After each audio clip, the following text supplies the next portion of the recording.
fitondra efapolo zato alain'ny États-Unis zava-doza ho an'ny orinasa afakabe eto Madagasikara.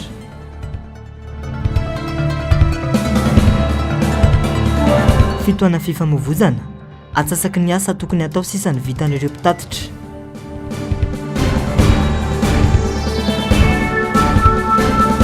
Fandraisana ny feonamben'ny COI samy manana ny heviny ny olom-pirenena.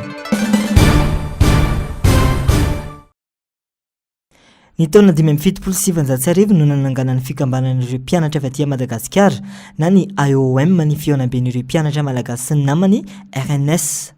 Fotoana iray hanomezan-danja sy izaran'ireo soatoavina malagasy dia ny firaisan-kina, ny firalahiana, ny fifanajana, ny fanankena ny teny nomena ary ny fifandeferana. Ireo malagasy mianatra mila ravinahitra any Eropa no mifamotona mandritra ny faran'ny herinandro ka fihaonana ara-panatanjahantena sy kolontsaina no ifampizarana mandritra ny RNS. Ankoatr'ireo taranja toy ny basketball, volleyball sy ny maro hafa dia fotoana ivoan'ireo artista avy misandratra koa ny RNS izay ahitana fampisehoana, hira, ireo karazana sakafo teny malagasy. Mpilatsaka sitrapoanarivo no miara-mifarimbona manatatosanetsika. Ny toerana maro ny RNS atao anatin'ny fotoana ny joriny izay. Tamin'ity taona ity dia ao amin'ny Vichy Frantsa no ankalazana ny 15 taona pisian'ny RNS nanomboka androany ka hatramin'ny alatsinain'ny Paska. Vahiny natrika izany ireo filoha teo aloha Marc Ravalomanana sy ny filoha teo aloha Erajon Ramampianina.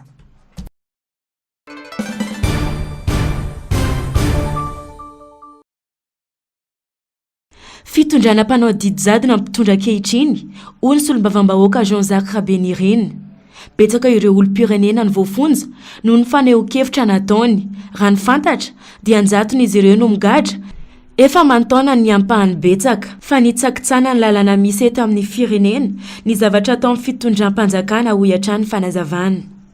Io mpitondra misolotena ny Madagasikara androany io dia mpitondra jadona. Hazavaiko reo ianareo mpanao gazety milaza ny raha mahita raha milaza fa am'izao tsika miteny zao amin'ny fotoana ndraisantsika ny COI zao dia mbola betsaka ireo mpanao politika no mbola aneponja, betsaka ireo mpanao gazety mbola aneponja sy ny sisa mody atao hoe heloka hafa no anameloana azy nefa fantatra tsotra zao fa faneho-kevitra politika sy fiandanina politika no nahatonga azy ireo hogadraina. Tsy vitan'izay fa ny tsy fanarahan-dalàna zay misy ireo lalàna zay miantoka n'izany demokrasia sy ny fahalalàna maneho hevitra zany dia hitsakitsahany ity fitondrana jadona ity. Ohatra fotsiny raha mamela ny lalam-panorenana sy ny fitsipika anatin'ny Assemblée nationale hoe tsy maintsy manao tatitra ary didina mihitsy ara nisy olombavambaoka hanao tatitra laza ny raha mahita ny zavatra nisy tany Tuliara saika hanao tatitra nisy olombavambaoka sy tendrandrena solonaiko zay notrononay député vitsivitsy avy ato amin'ny firaisan-kina fa inona ny zava-nisy nodidinina mpitandro filaminana ny tranony tsy vitany hoe tsy nahazo nakeny amin'ilay toerana hanaovany tatitra ihonany amin'ny vahoaka fa tsy nahazo nivoaka ny trano. Tsy fantatra hoe lalàna inona aiza eto ambonin'ny tany ity no misy lalàna tsisy didim-pitsarana, tsisy lalàna vaoaka fa dia hoe tsy mahazo nivoaka ny trano fotsiny zao no hidina tao an-trano izay nanomboka tamin'ny 7 ora maraina ka tsy nahazo nivoaka ny trano raha tsy tamin'ny 7 sasany hariva. Tiako tenenina zany aminareo firenena raha vavy dia tsy hosodokan'izay ihany ianareo fa ny zavatra mety lazainy ianareo hafa ny zavamisy hafa tsy toy ny zavamisy any aminareo. Ohatra amin'izany ianareo firenena zay ny tany saiko teo afaka maneho hevitra ankalalahana ny mpanohitra indrindra fa zany hoe solombavam-bahoaka zany na avy amin'ny fanohirana izy na fomba ny fitondrana zay ny lalam-panorenana no miantoka an'izany raha nety Madagasikara ny règlement intérieur ny Assemblée nationale miantoka an'izany nefa dia hitsakitsahany reto mpitondra jadona zay mandray sy miseho ho titanindrazana manoloana anareo reto. Ny zo fototra sy ireo lalàna no voitointoina ho ihany ny fanehoan-kevitra kanefa Madagasikara milaza ho firenena tan-dalàna sy manana ny demokrasia.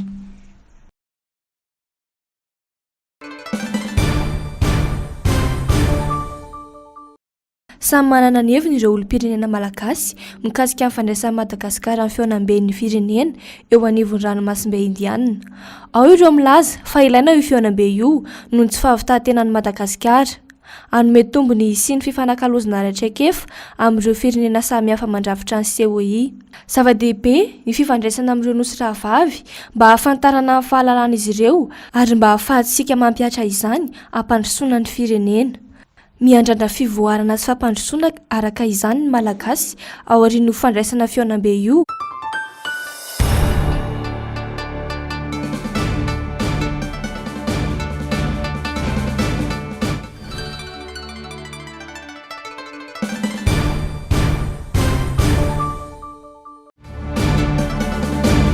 Aba 7 isanjato alain'ny États-Unis zava-doza ho an'ny orinasa afakabe eto Madagasikara.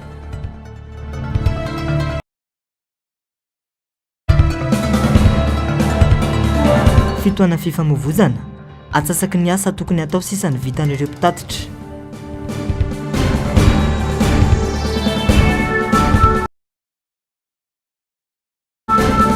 Fandraisana ny fihaonam-ben'ny CEI samy manana ny heviny.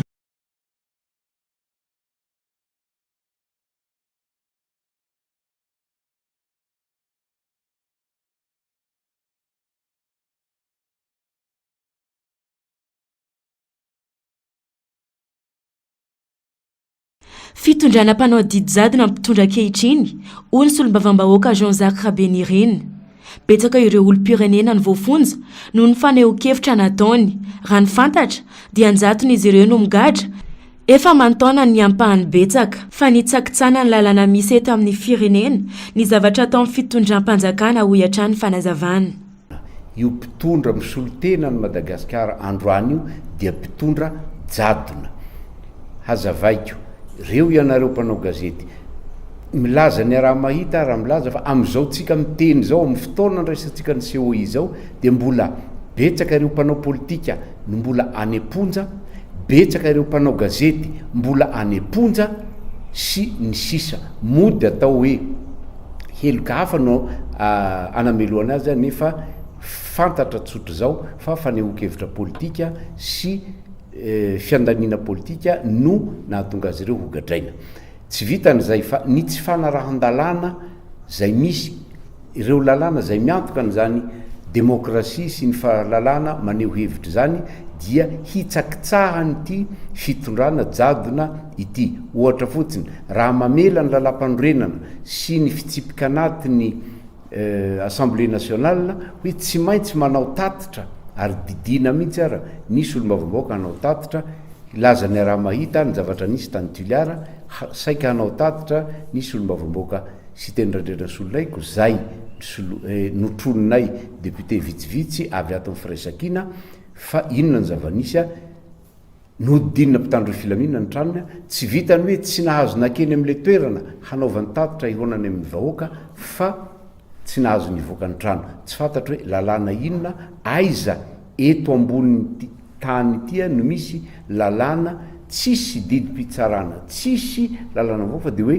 tsy mahazo nivoaka ny trano fotsiny zao no hidina tao an-trano izay nanomboka tamin'ny 7 ora maraina ka tsy nahazo nivoaka ny trano raha tsy tamin'ny 7 sasany hariva. Tiako tenenina zany aminareo firenena raha vavy dia tsy hosodokan'izay ihany ianareo fa ny zavatra mety lazainy ianareo hafa ny zavamisy hafa tsy toy ny zavamisy any aminareo. Ohatra amin'izany ianareo firenena zay nytanysaiko teo afaka maneho hevitra ankalalahana ny mpanohitra indrindra fa zany hoe solombavambahoaka zany na avy amin'ny fanohirana izy na fomba ny fitondrana zay ny lalam-panorenana no miantoka an'izany raha ny eto Madagasikara ny règlement intérieur ny Assemblée nationale miantoka an'izany nefa dia hitsakitsahany reto mpitondra jadona zay mandray sy miseho ho titanindrazana manoloana anareo reto. Ny zo fototra sy ireo lalàna no vohitointoina ho ihany ny fanehoan-kevitra kanefa Madagasikara milaza ho firenena tandalàna sy manana ny demokrasia.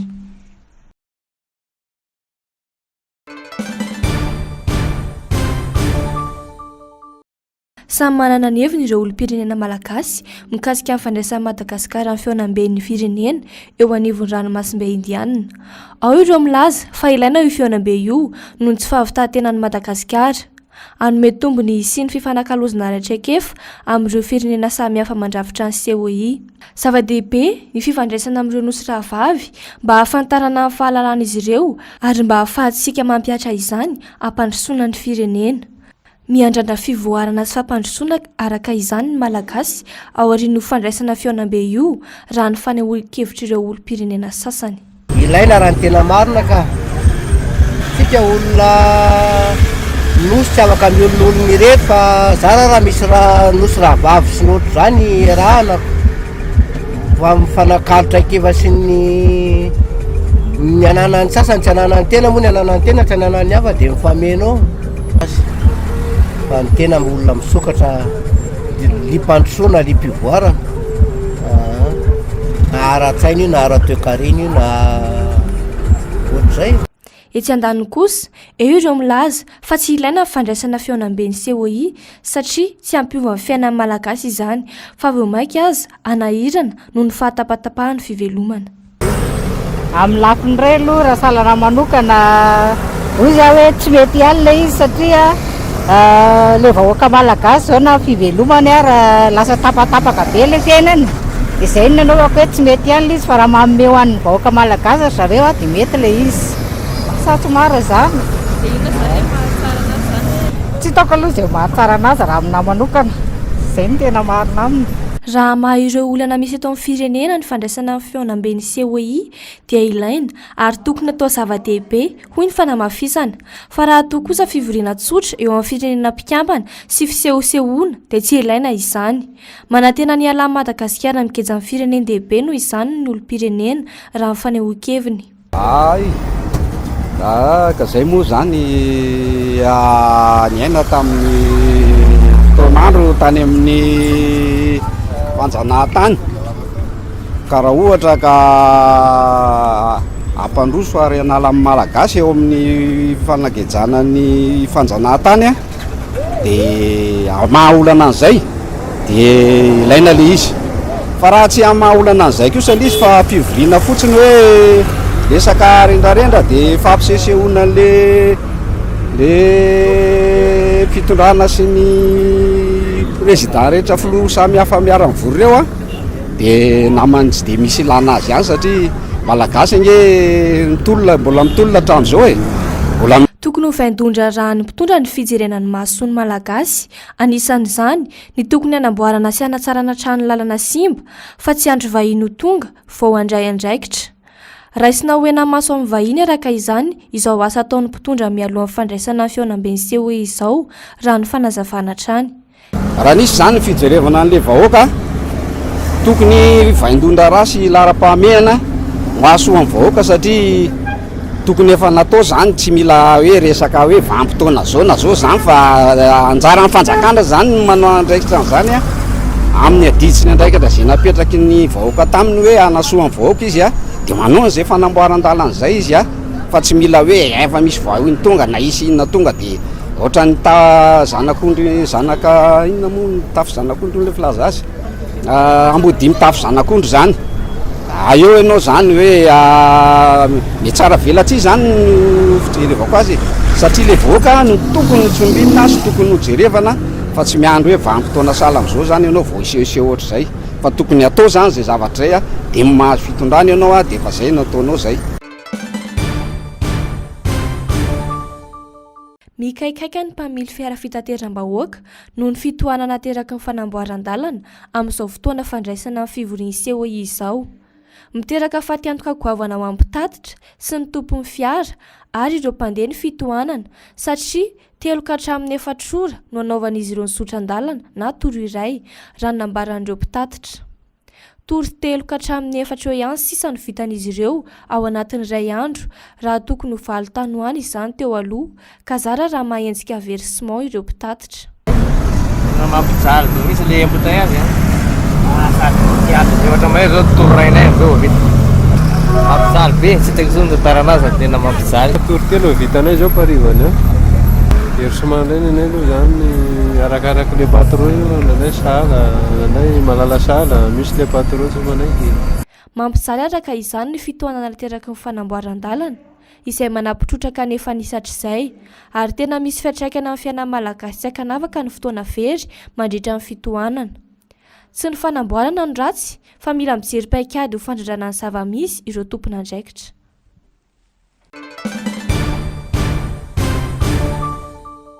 Analin'ny maro ireo mpiasan'ny orinasa fakabany voahozongozina, mety tsy maintsy esorina miasany raha tsy manana politika ara-toe-karena sy paikady mazava ny fanjakana malagasy manoloana ny aba 7.7 isan-jato alaina Etazonia amin'ireo entana farany avy aty Madagasikara.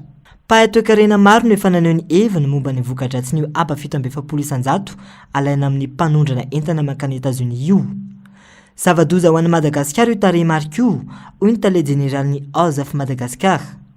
Mila fandaminana sy paikady anatiny mba hanampiana ireo orinasa malagasy toy ny famerana ny TVA ho 20 isan-jato, ny famahana ny olanjiro satria vokatry ny fahatapahan-jiro lavareny dia tsy maintsy miditra amin'ny fampiasana groupe électrogène amin'ny solika tsy maintsy ampiasaina. Rahantsika malala moa io 7.7 isan-jato io zava-doza.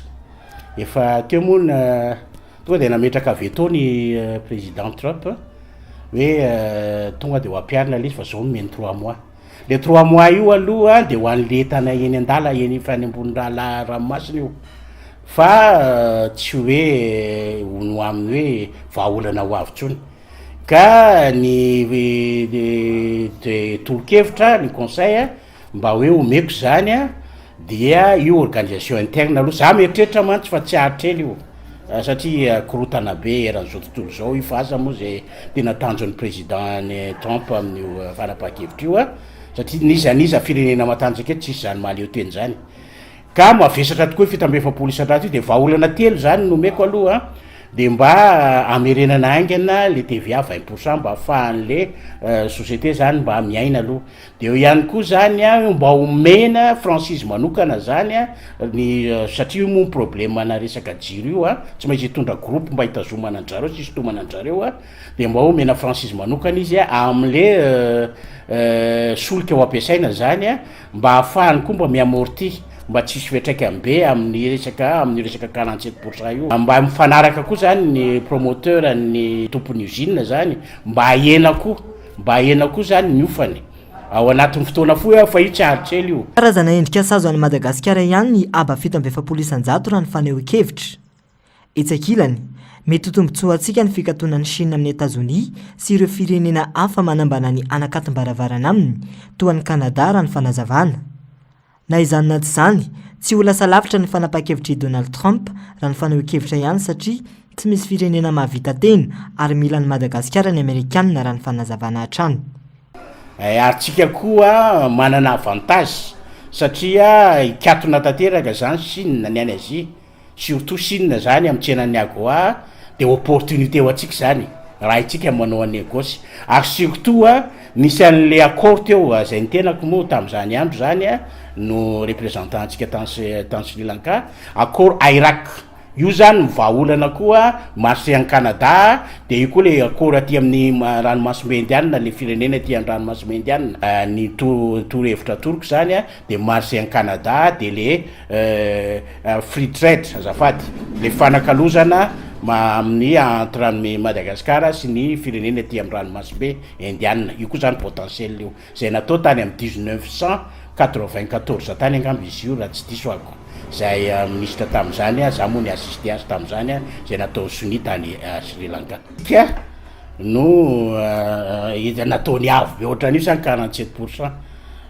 Io angamba volonté an'ny président Trump manokana io hoe manino ny Madagasikara satria karazana ohatrany hoe voasazy antsika dia io ve ara-politique io sa volonté an'ny mpitondra foana io dia izy mahafantatra satria raha malala zao ny problème amin'ny tsy fisina azy eto Madagasikara zay miteraka fiantraikany betsaka amin'ny resaka social sy économie. Sarotra ary tsy misy fanantenana loatra ny mety isian'ny fifampiresana amin'ny Donald Trump na amin'ny fifampirarahana sy ady varotra ho ihany ny faneho-kevitra.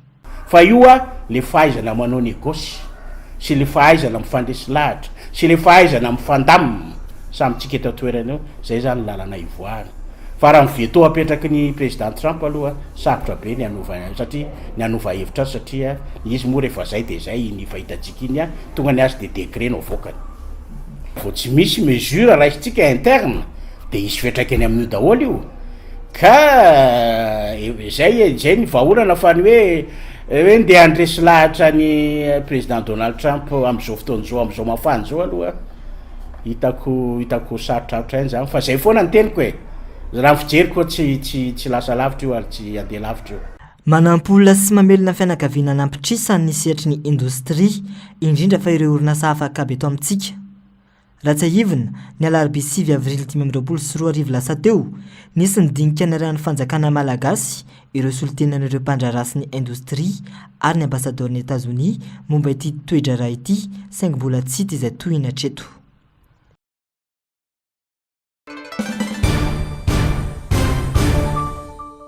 Ikorotana trano ny toetry ny andro any an-dranomasina any amin'ny morontsiraka afovoany andrefana, atsimo ary atsimo atsinanany nosy noho ny alondrano avy atsimo andrefana. Ahina ho ahery amin'ny ankapobeny ranomasina, tombanana ho 3 metatra ny avony onja any amin'ny morontsiraka afovoany andrefana sy atsimo atsinanany nosy, ahatratra 3.5 hatramin'ny 4 metatra kosa ny amin'ny morontsiraka atsimo sy atsimo andrefana. Anio 7 aprily 2024 hatramin'ny rapitsy 20 aprily 2024 maraina mety hisy fiantraikany amin'ny fahasarotan'ny fifamoivoizana na farendrehana an-dranomasina. Fikorotana ny asa fiarina andavanandro, ny faritra voakasika, fampitandremana amin'ny lokomena ho an'ireo morontsiraka rehetra voakasika, entanina rehetra mba hanaraka ny toromarika omeny manam-pehefana isan'ny tokony araka ny fanambarany foibe sampana mpamantatry ny toetry ny andro.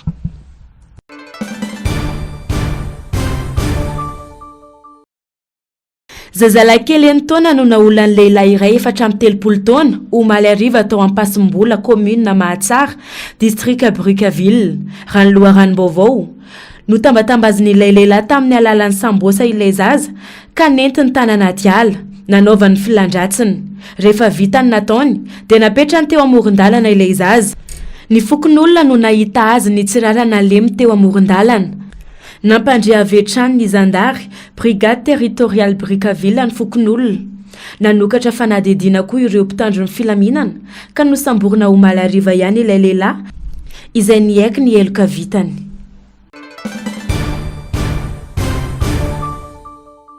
Nandraona ny ala amin'ny fifampirarahana ampitsarana ny ady eo amin'ny Ukraine sy Russie ny filoha Amerikanina Donald Trump ny zoma teo. Tsy naomby ny fandrosoana aingana teo amin'ny fifampiresahana teo amin'ny Kiev sy Moscou. Zato andro taorinan'ny iverenan'ny Republikanina teo amin'ny fitondrana ka nampanantenainy fa amany disadisa ao anatin'ny 420 ora. Taorin'izay nandrahona ihany koa ny sekretera mpanjakana Amerikanina Marco Rubio fa hifindra raha toa ka tapa-kevitra États-Unis fa tsy handray andraikitra momba ny fandriampahalemana. Maro ny maniry ny hitsaharan'ny ady sy ny tsy fandriampahalemana eo amin'ireo firenena ireo, hoy Donald Trump. Nanamafy tamin'ny mpanao gazety tao amin'ny biraony Ovaly fiasany ary nanamafy ny fanaokevitry ny sekretera mpanjakana Amerikanina ny tenany. Niezaka ihany koa ny tenany taorinan'ny iverenany tamin'ny fitondrana tao États-Unis mba hampandroso ny fifampirarahana. Tsy nisalasala nanatona ny Kremlin ary nanindry ireo mpiaradia amin'ny Ukraine Volodymyr Zelensky sy Europe i Donald Trump saingy nanjofoka izany.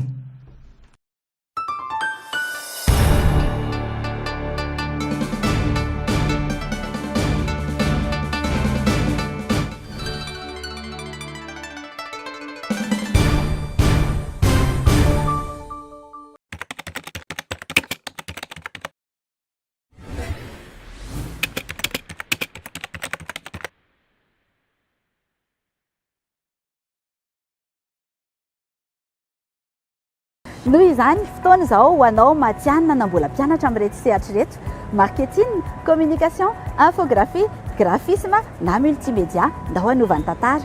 Ka izy amin'ireo ndresahako ireo ianao le ampiasa fotsiny sa le anovany tantara. Toy izao ny fandraisana anjara ary olona iray na vondron'olona iray fandraisana anjara iray. Ataonao amin'ireto format reto ilay logo JPEG na PNG na TIFF na PDF.